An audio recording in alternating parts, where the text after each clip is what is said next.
Welcome to Your Infinite Health. Are you getting older? Are you feeling it? How would you like to do that in reverse? We're your host, Dr. Tripp and LeNae. We've run an integrative medicine practice for 13 years. Together, we have 60 years of combined experience helping clients.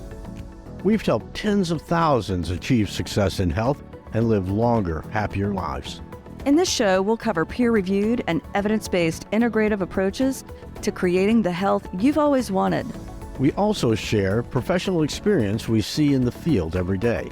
So if you're ready to feel, look, and live your best life, you're in the right place. Welcome to Your Infinite Health podcast. What's up, Tripp? Hey, LeNae. How's that coffee? Cold. Well, drink faster. I have a joke. Oh, awesome. And I'm having to cheat because my memory is, I don't know. What's a shark's favorite saying? A shark's favorite saying. Okay, you're taking too long. Man overboard. My God. What are the two words or three words that a shark loves to hear most? A man overboard. Well, that would be two words, not three words. Man overboard. Man overboard. I think overboard's one word. And you're turning red. That's funny. Okay, well, today I wanted to talk about insurance and its role in stem cell procedures. Man overboard. Or the lack of the role thereof. I get a lot of questions about does insurance cover that? It's really getting on my nerves. Insurance doesn't cover anything that will keep you alive, okay? Like, well, I mean, I say that, but that's not true. I mean, if you need an emergency situation, insurance is like a stopgap, right? It's like car insurance.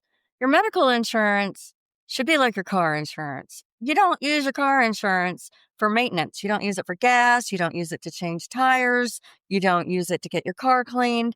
And that's kind of the same with your body. Insurance is not designed to optimize your health.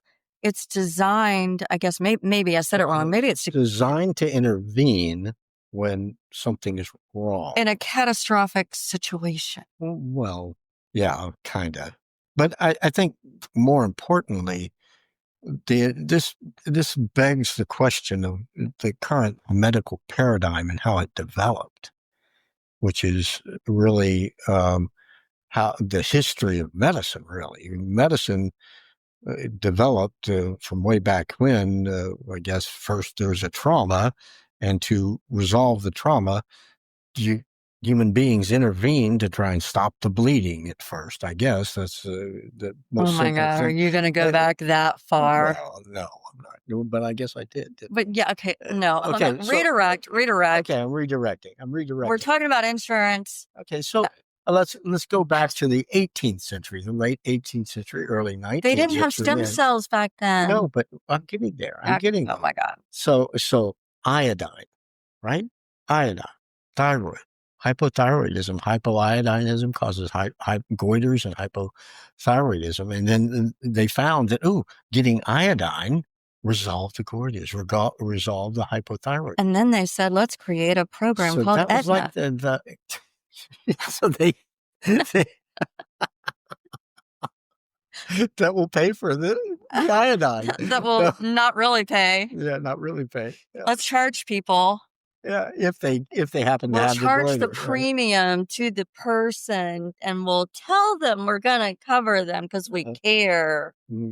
And then when they need to use it, we will impose a 20, 40, 30% deductible. So they have to pay first. Actually, so anyway. Yeah. Are joint pain and stiffness slowing you down? At Infinite Health Integrative Medicine Center, we specialize in regenerative medicine therapies designed to actually repair and restore without surgery, without months of downtime, and without a lifetime of pain medications. Our patients are getting back to the activities they love: walking, running, even playing pickleball, pain-free. Ready to discover what's possible for you? Schedule your free discovery call today at yourinfinitehealth.com. That's yourinfinitehealth.com. At Infinite Health, we are redefining what aging means. Anyway, yeah. So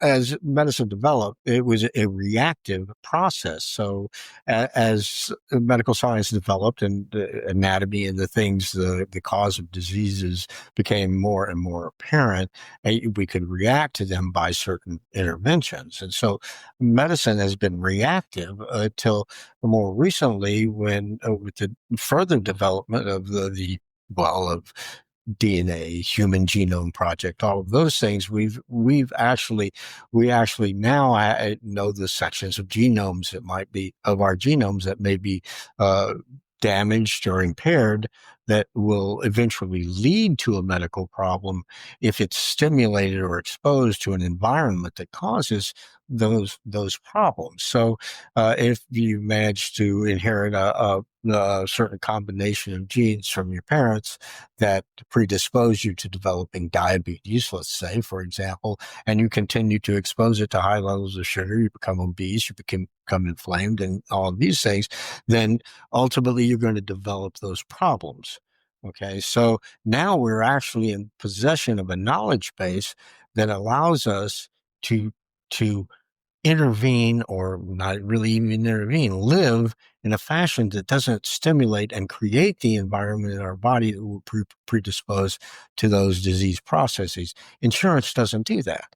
It doesn't care about that. It only cares about when you get to that point where you actually have uh, something that can be acted upon. So, oh, we have metformin. We've developed metformin, which helped decrease blood sugar levels. And oops, okay, so that becomes something that insurance can cover. Okay, without the issues that they've developed to the actuaries know how often that's going to happen, and basically they establish parameters whereby they can remain profitable and not lose money in the offing, so to speak. Right. And And what? we're talking about stem cells and insurance. Okay, well, yeah. So now in science, we have stem cells, and stem cells. We know stem cells exist, and that's been known for quite some time. And we know that basically they serve after an appropriate reaction in the body to activate repair mechanisms that work better, more or less, depending on the environment that they exist in, too. So, in the application and in the repair process, the science is developed so that we can actually stimulate repair uh, by virtue of those cells and the particles that exist inside them, the microvesicles that contain the proteins and microRNAs and anti-inflammatories and things that guide the response of the body to repair itself as well as it can. So, but in a fashion, the real challenge there is that the pharmaceutical industry that is developing cures and treatments for things can't patent the things that occur naturally in our bodies.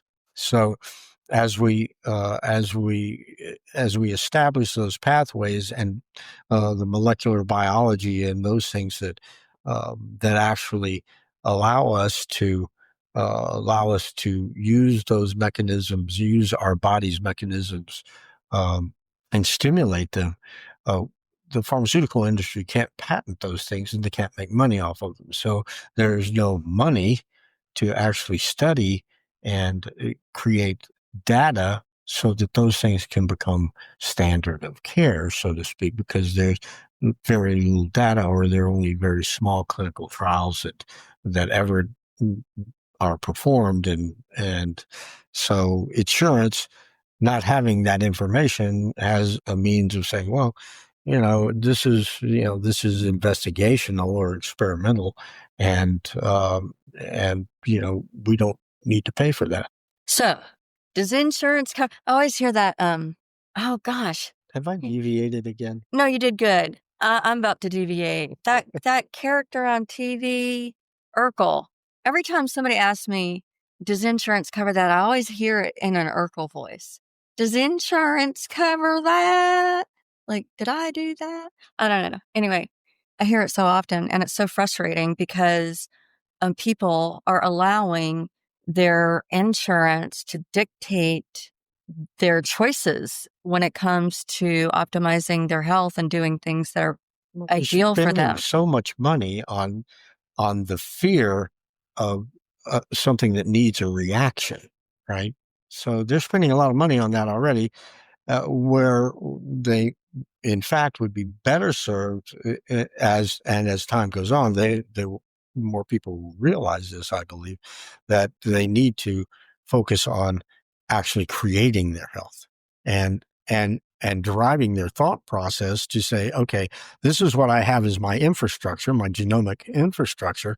I need to address my life so that if that's a desire of theirs, or even within their, the realm of consciousness, is to focus on how they want to create that health and how they want to focus on living their lives going forward. So they can, and we know that, even now we know that the lifestyle that we live helps create that environment in our body to predispose us to longevity and health span. Health span being that existence that allows us to live vibrant, active lives until boom, the day where the clock cuts off and you go and take the dirt nap. The dirt nap. I am not familiar with this terminology, and I'm not ascribing to any dirt. Oh, you're talking about like being buried in the ground. Buried. That is so morbid, Travis. It's not morbid. It's a physical thing. We're dealing with a physical thing. It's a visual unpleasant. A spiritual thing keeps going, right? Right. Because everything is energy, and energy never dies. Right. Yep. All right. Cool. Well, thank you. That was very helpful. I hope it was helpful for y'all, and informational, educational, somewhat entertaining. And until next time. Thanks for subscribing to Your Infinite Health. I'm Dr. Tripp. And I'm LeNae. Until next time, feel it, look it, and live it.